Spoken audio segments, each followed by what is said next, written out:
Hey there, Nopenguin here, and you clicked on this video for one of three reasons. 1. You like my videos.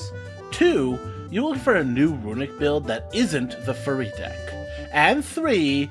You have a sick, unquenchable urge to inflict as much pain to your opponent as possible. To you, nothing else matters. Not your own fun, not respect, not even winning.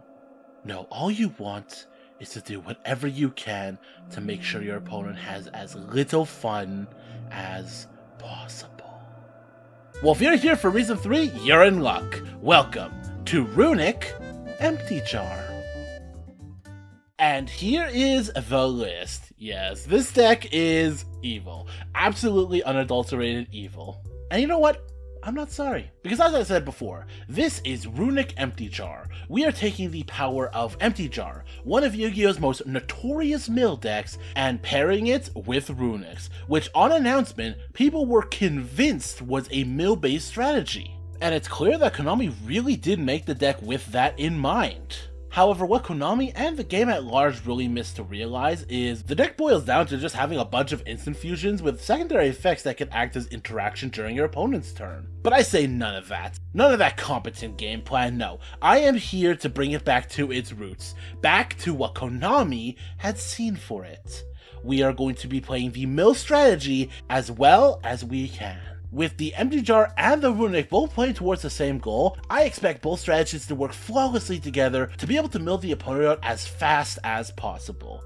Now, I'm not going to go into a full card by card, just going for a brief overview. For starters, we have our Empty Jar enablers, 1 Cyber Jar, 1 Morphing Jar. If these were at 2 or more, we would play them at their maximum amount. To search them out, we have Spirit of Fallwind. To flip them up, we have AD Changer, as well as a bunch of cards that can flip and unflip my jars, hopefully multiple times a turn. Then of course we have a Runick package, pretty standard, nothing here to see, except we are playing Deceit of the Mr. Rune. Every time we play a quick play spell, we get to banish a card off of the opponent's deck. And because we hate fun, we are playing Triple Teekboo. The rest of the extra deck really doesn't matter, all that matters is the replays. Let me show you what the deck is capable of. Our first replay is up against Diablo Star Snake Eye Makonko. I get to go first. I'm just going to search out Cyber Jar, go for the Hugin, go ahead and search up the Fountain, and from here I'm really just going to set and pass turn. They get to go from here. They're going to start by going for Diablo Star, activating its effect. I will negate it here just so I can also get some draws off of the Fountain. Unfortunately, they have more than enough to continue their combo, especially since they have the Makonko here in hand. I'm just going to go ahead and search another bit of interruption here. They're going to go ahead and use their spell to get a Snake Eye monster out from their deck to grab Populus. Populus will go ahead and special summon itself and go ahead and grab one of these Snake Eyes spells. They're then going to go ahead and ritual summon out the Makonko, use the effect to dump a Makonko equipped to special summon a Makonko, and from here the Makonkos are now protected from being targeted, which is a huge bummer as my only last bit of interaction needs to be targeted. Luckily, the other half of their deck is still fully vulnerable, so as they go for the Snake Eyes Dragon, I'm going to use this opportunity to destroy it, stopping its effect from fully being able to go off. At this point, they are going to be able to recur a couple of level 1s, go into Anima, go into Little Knight. Little Knight will get rid of my Fountain. At this point, I'm just going to destroy a spell trap on the field, the Diablo Star that they put there with the Snake Eyes. They're going to go into battle and only really get in for a little bit. This is actually pretty good news for me. They're going to bounce their Makonko back to hand and set it back my way. I'm feeling pretty good because I have the Cyber Jar. I'm going to activate the Deceit, then I'm going to flip up the Cyber Jar. I actually stopped this from going through, and I really shouldn't have. I actually would rather it have banished that off the field, because even though I flip it back up and destroy everything, that Makonko is still protected from card effects. But that doesn't matter because I'm going to be able to get 5 cards off of the top, special summon a couple of AD Changers, and draw 3. They are also going to be able to get a lot of cards, but that works to my advantage because, again, my whole game plan here is to mill them out. They're down to 12 cards. They are running dangerously low here. And with their field spell, they're going to be able to get another search off. They have 5 cards in hand, making them draw 5 more off of the hand destruction. And from here, I'm going to go ahead and search out Mr. Rune of the Raging Storm. This will allow me to banish the rest of the cards in their deck and just pass turn and wait for them to draw out and lose. Our final replay is up against Unchained. They get to go first, and I unfortunately have no way to interact with them. they're just going to be able to go completely off. With the Phoenix Rhino Warrior, they're going to go ahead and descend a Shavara to the graveyard, which will allow them to set their Unchained Trap. Then they're going to use a Ruha to destroy it, and special summon as Samara with the effect. We'll be able to set that back to our field and destroy the Ruha to special summon the Shaya to go into the Link 2. Then we're going to go ahead and destroy our Samara to go ahead and special summon back from the grave, and be able to just chain all of these destruction effects, go into our King Caesar, and pass turn.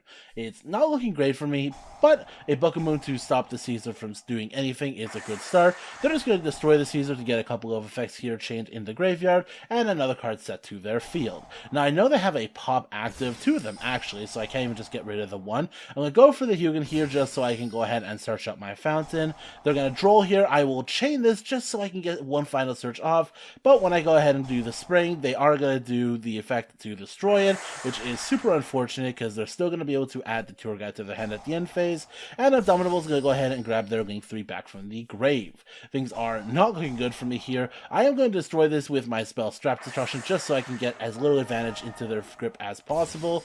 They're going to tour guide here, tour guide into the DDD, into Deus Ex. Things are really not looking good for me at this point. Then they're going to go News Reporter. I decide this is what I'm going to negate. I really should have negated the tour try, but whatever. They're going to attack for 1,024, and I'm really going to need something off the top here to win this duel, and that's not it, but maybe the card destruction can get me what I need.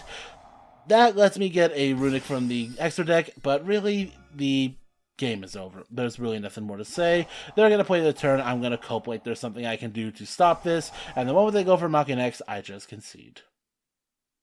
And that was the deck. And good news, the deck isn't super consistent, which is bad news for those wanting to play the deck, but really good news for the game as a whole. Yes, even with all of the extra card draw you get through the Runick package, it's still pretty hard to find the specific pieces you need, the jars, the flip enablers, as well as being able to set them and get them on into your field. Because with both of them being at 1, they're actually pretty hard to find, and the easiest way to find them is using up your normal summon for something like Spirit of the Fallwind, which, while a great way to search them out, stops you from using these cards during that turn. Now, the Runick cards do a lot to help with this. The Runick engine is just so good for interacting with your opponent, keeping advantage, and most importantly here, milling extra cards off the top of their deck. And as you can see from that first replay, it is totally possible to mill out your opponent quite easily, might I say. The only real problem is the consistency in doing so. As you saw with the second replay, if we are going second on the draw, this deck is not good. It really does not play into interaction of any kind very well, and draw in particular is a death sentence for this deck. All in all, an interesting way to play Runick, but far from the best. But if you have any ideas of how I can improve this deck, I would love to know in the comments. But that is the end of the video. So as always, like if you like, subscribe if you want to see more. I am Nopenguin, Milling Madman, signing out.